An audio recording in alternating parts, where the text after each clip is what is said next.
আসসালামু আলাইকুম রহমতুল্লাহি ওবারাকাতু। সকলকে শুভেচ্ছা জানাচ্ছি সোহেল 017 প্রো থেকে। জীবন সুন্দর করার জন্য পৃথিবীর বুকে শক্তভাবে টিকে থাকতে হলে কিছু সৎ উপদেশ দরকার। আর যদি ইসলামিক শিক্ষণীয় উপদেশ দিয়ে জীবনটাকে সুন্দর করা যায় এবং পৃথিবীতে শক্তভাবে টিকে থাকা যায়, তাহলে তার কোনো কথাই নেই। তাহলে আজকের ভিডিওটি হবে ইসলামিক শিক্ষণীয় কিছু উপদেশ নিয়ে। তাহলে চলুন শুরু করি আজকের এই ভিডিওটি।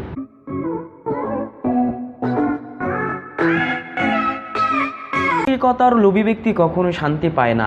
মৃত্যু এসে যখন মাথায় হাত রাখে তখন বাদশাহ ফকির উভয় সমান হয়ে যায়। তখন কাউকে পার্থক্য করা হয় না। যে অন্যের দোষ আপনাকে বলে সে নিশ্চয়ই আপনার দোষও অপরকে বলে। পাপ যতই ক্ষুদ্র হোক না কেন তা থেকে দূরে থাকার চেষ্টা করবেন, আর পুণ্য যতই ক্ষুদ্র হোক তা আমল করার চেষ্টা করবেন। যে কাজ করতে আপনার মনে সংকোচন আসে, প্রকাশ করতে ভয় পান, সেটাই পাপ। আপনি যদি কারো উপকার করে থাকেন তাহলে সাবধান, কখনো তা প্রকাশ করবেন না। আর কেউ যদি আপনার উপকার করে থাকে তবে সাবধান, কখনো তা ভুলে যাবেন না। কারো উপরে বেশি নির্ভরশীল হয়ে যাবেন না। মনে রাখবেন, অন্ধকারে আপনার নিজের ছায়াও আপনাকে ছেড়ে চলে যায়। প্রকৃত শিক্ষা সেটাই যাহা দ্বারা উপকৃত হওয়া যায়। সেটা প্রকৃত শিক্ষা নয় যা শুধু মুখস্থ রাখা হয় কিন্তু কোনো কাজে লাগে না।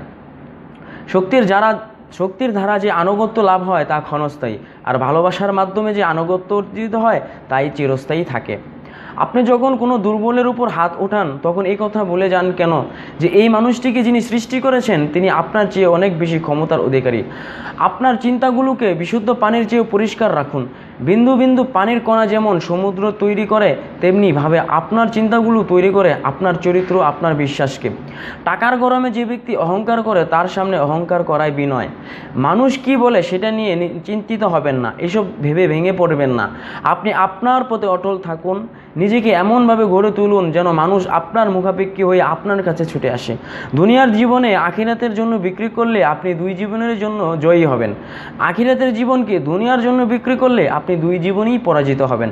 জ্ঞান অর্জন ছাড়া দিক নির্দেশন অর্জন করা যায় না, আর ধৈর্য ধারণ ছাড়া সঠিক পথে দিশা অর্জন করা যায় না। আমার ভিডিওটি যদি ভালো লাগে তাহলে অবশ্যই একটি লাইক দিবেন এবং প্লিজ সাবস্ক্রাইব করবেন এবং পাশে থাকা বেল আইকন বাটনটি ক্লিক করে দেবেন। ধন্যবাদ সবাইকে। সবাই ভালো থাকবেন।